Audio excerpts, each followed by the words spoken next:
I think it's fair to say that I may still be riding a bit of a boot camp buzz. I know. The boot camp was September 9th and 10th, and I am still on a boot camp high. You're like, how is it possible? Because it was so much fun. And if you're thinking, oh, I missed it, don't you worry. We are definitely going to do that again. But today, I wanted to actually talk about one of the questions that came up inside the boot camp. We had so many great questions inside the boot camp. And one of the questions that I wanted to share today, because as somebody who uses the word leadership when talking about dogs and gets a lot of flack for it, this question comes up quite a bit because of that. So the question is, should a dog walk behind you when walking on leash? Does position matter? Great question. And the answer is yes.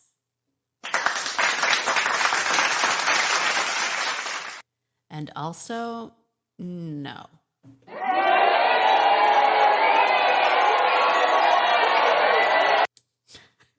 Any excuse I have to use those buttons now.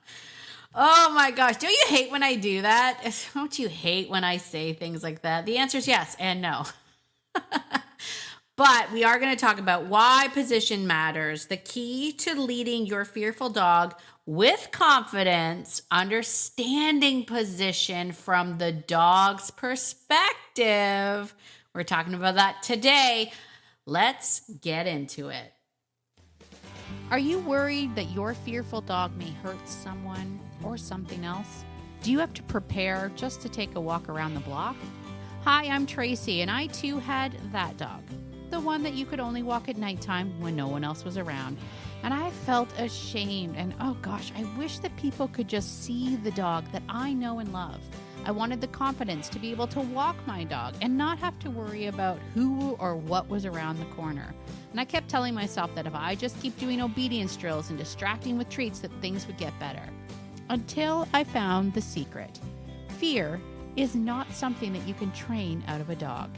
In this podcast, you will find tips to help build your dog's confidence naturally, communication and understanding to foster that trust, and how to address those fear-based behaviors effectively so that you can enjoy a stress-free life with your dog. So if you're ready, stop chopping those chicken wieners, grab your notebook, and let's get to it. Hello, and welcome. It's Tracy, your host, Beyond Obedience. So glad that you're here. Hey, I have great news. I have recently decided that we should hang out not once, but twice a week. Mostly so that I can press that button. No, I was just thinking that wouldn't it be nice if instead of just once a week that we had an opportunity to maybe hang out twice a week? I think it would be a lot of fun. So we're going to give it a shot. We're going to see. You can let me know what you think about that. And not really sure sort of what we'll do content-wise. Maybe it'll be a Q&A day. Who knows? I mean, you know me. I can talk. So that's the first thing. The second thing, because I've had a few people ask, if you haven't heard, my new program, the Fearful Dog Fearless Framework, is now available. Oh. And also, I know. It has been a thing. I have been working on this for a while. I've put a lot into this, and we've already welcomed quite a few people in. We've welcomed some people in, and what I love is that we are going to build it together, and that's what I love. So the people that have joined us in the Fearful Dog Fearless Framework I'm really hoping to get a lot of feedback so that we can continue to make the program even better, to reach more and more people, to help more and more people understand their fearful dogs. So the question that I've been getting is, can I get in on that? And the answer is, of course, yes, you can. And thank you very much for asking. If you're wondering, is it right for my dog? Please feel free to reach out to me. Reach out to me. We're probably pen pals. We should be pen pals by now. And you can reach out to me. Just ask. Just say, like, just tell me a little bit about you and your dog, and be like, is this a program that would work for me? I am very honest. I mean, I think the biggest question is, how do I know if my dog is fearful? We can talk that through. If you're interested in finding out more and you want to join the Fearful Dog Fearless Framework, you can find out more information at beyondobedience.ca/fearless. FEARLESS. So beyondobedience.ca/fearless. And if you're wondering if it's for you and you're not sure, let me know. I love getting emails. All right, today we're answering that question. Should a dog walk behind you on leash? Does position matter? So the reason why I say yes and no is, does position matter? Yes, 100% position matters. But should a dog walk behind you on leash? Not necessarily. And that's why I say it's yes, no. Don't you hate when I do that? Yes and no. But I really want to talk about this and kind of break it down. We're going to talk about what position means to the dog. And that's going to help sort of solidify this in your mind. Because as I mentioned, as someone who talks about this idea of leadership, quite often gets some flack. And I'm just going to say very, very quickly, if you don't know anything about this right now, if you're like, I haven't heard anything about this, Tracy, good. Please stay that way. But as a sidebar, right now, the dog training industry seems to be even more divided, even more toxic, if I can put it that far. And I know if you're somebody that is part of a Facebook group that's like support for reactive dogs, aggressive dogs, whatever, I know you're probably feeling it. But it's just lately, it's been worse.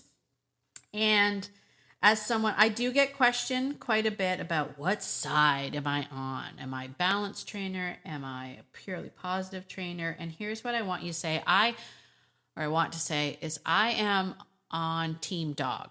That's the team I want to be on. I'm on team dog. That's where I stand. And many of you that know me, that have worked with me for a while, know that I quite often say that I like to have the study of dog by studying your own dog, right? Really getting to know your dog by the studying of dogs. I'm on team dog.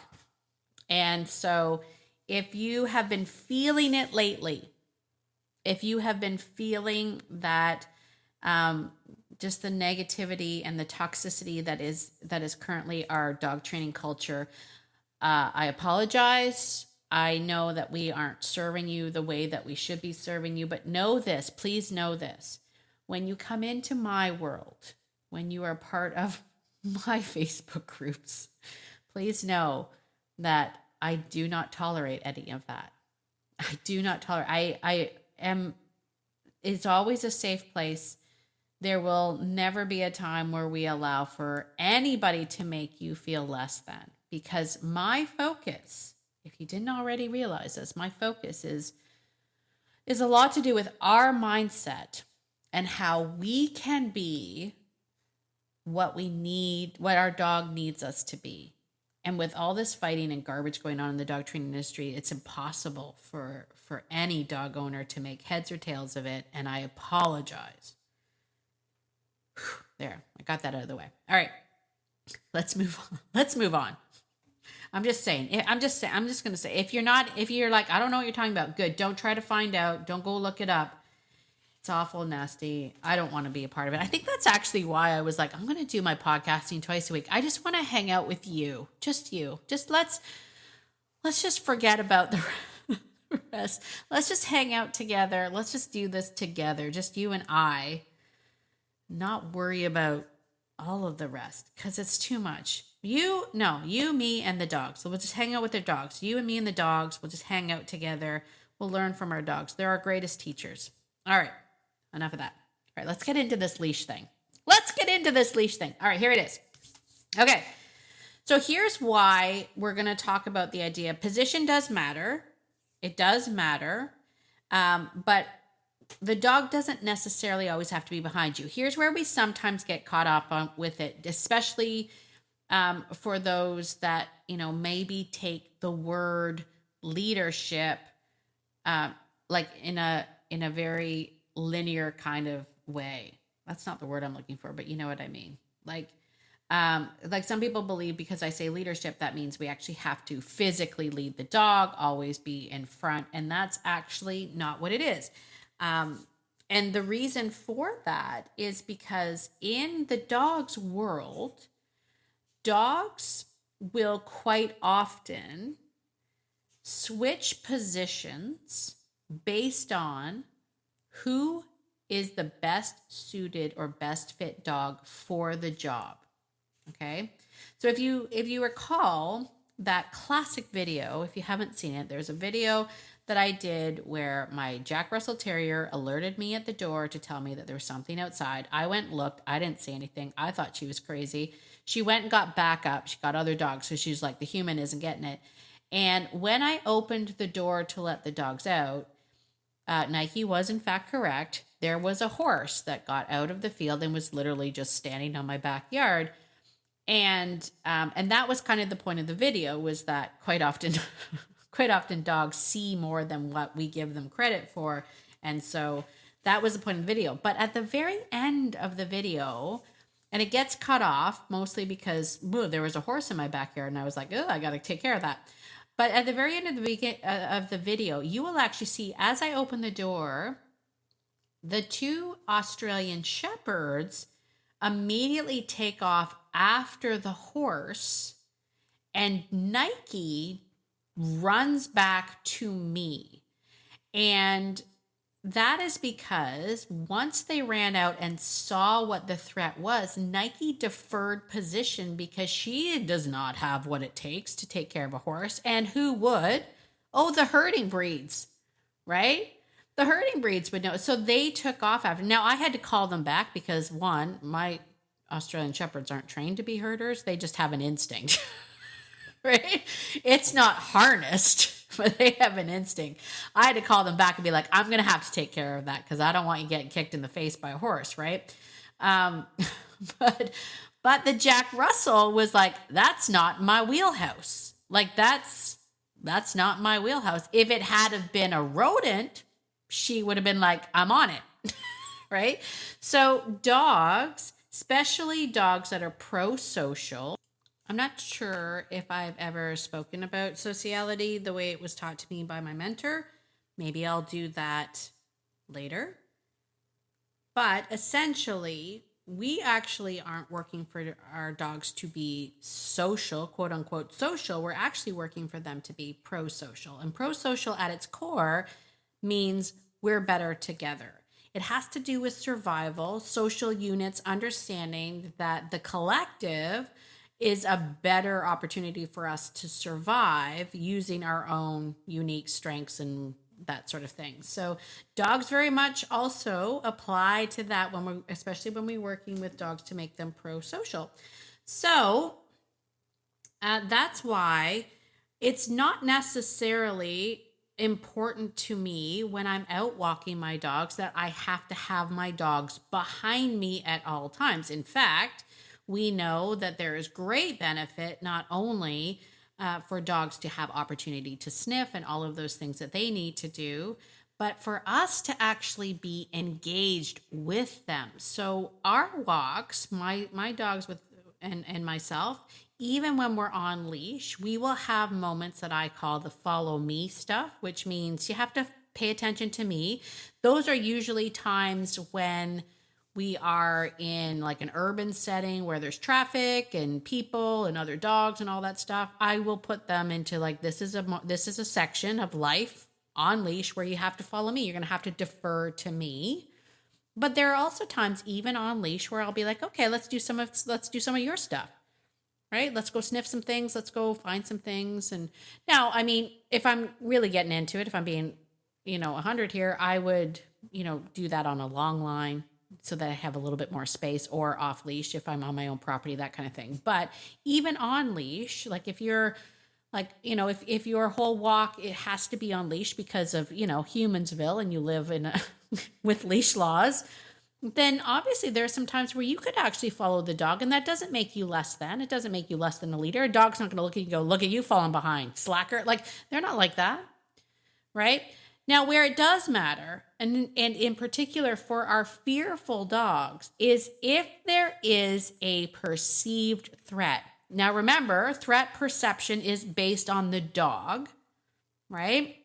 That's not what you get. You don't get to be like, that's not even a scary thing. You don't get to decide that. The dog gets to decide that. So based on the dog's threat levels and threat and what they perceive as a threat, if I have a dog that sees a potential threat ahead of us and I'm 6 feet behind them, I am no longer in the conversation and therefore unable to influence my dog's behavior in a positive way. I should say, in a lot of cases, when we're standing behind the dog and we're pulling back on the leash, we're creating kind of an opposition sort of reflex because the dog is fearful.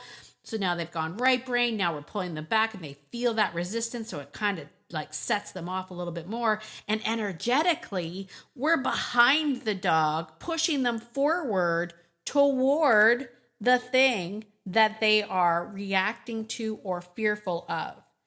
So position matters when I need to be a part of that conversation. Let's also think of the physical aspect of our dogs. They're canines, which means their eye set is more on the front of their face, unlike predator or unlike prey, where their eyes are set sort of more off to the side so they can see things behind them.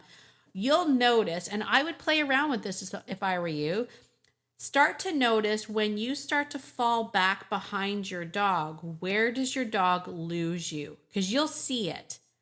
You'll see there's a moment as you fall behind where you're out of the dog's eyesight, and all of a sudden the dog's like, I'm on my own, right? You'll see it. So I play around with that, but basically, essentially, if I fall behind the shoulder to the midsection of the dog, definitely once I fall behind and I'm at the flank, I'm no longer a part of that. They can't really even see me anymore. So it's going to be hard for me to influence their behavior. And let's keep it real. That's what I want to do. I want to make sure that when my dog is having a fearful trigger and stimulus, that they know that they have my back. Now, if my dog, say, is up front doing a sniffy thing and a threat comes out, ideally, and this would be a goal I would go towards, I would want my dog to see the threat and come back to me. That's the goal, right? I want a dog to go, oh my gosh, that's scary. What are we going to do about it? And then come back to me, and then I can address. I can move the dog behind me, stand in between the threat.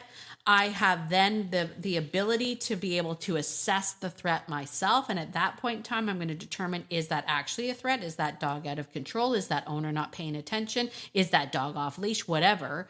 I'm now doing all the things, and my dog is deferring to me to handle that scary thing. And that is actually the goal.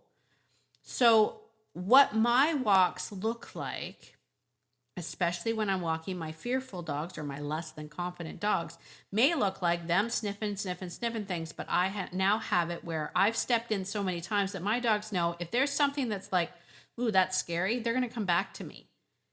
And they already know that they have to pass behind my back and stand on the other side. And they're like, she'll take care of it. Like, she's going to take care of that, right? That's a goal. If you don't have that right now, that's something that we want to work towards.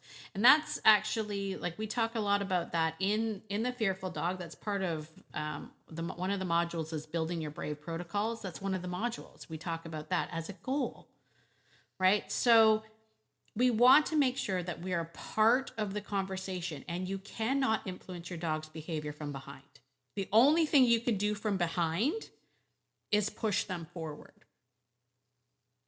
So think about that, especially if you have a dog that's at the point now where they're reactive. You have a dog that's now sees threats and is like, I'm going to act like this so that you go away, and we're behind them. From the dog's perspective, you're just cheering them on. You're like, you've got this. And as such, they feel like they have to continue on. So it's important. Position does matter. Position does matter. Hey, if you liked this episode, can you do me a favor and share it with others? And if you're on Apple, maybe take a moment to leave a 5-star written review, because that really does help push the show out to more and more dog lovers like you and me. If you're on Spotify, leave me a comment. Let me know what you thought about this particular episode. And as always, get out there today and be the person that your dog thinks you are, because your dog thinks that you are amazing. And so do I. Have a great, I was going to say a great week, but I'll see you on Thursday. Wait.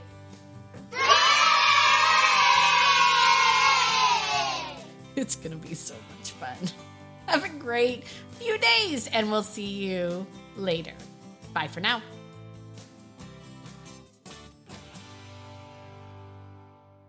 Oh, and one more thing. This podcast is meant for entertainment and education purposes only, and is not meant to replace hands-on professional training. If you're really struggling with your dog, please consult a professional in your area. All right, that's it. Bye for now.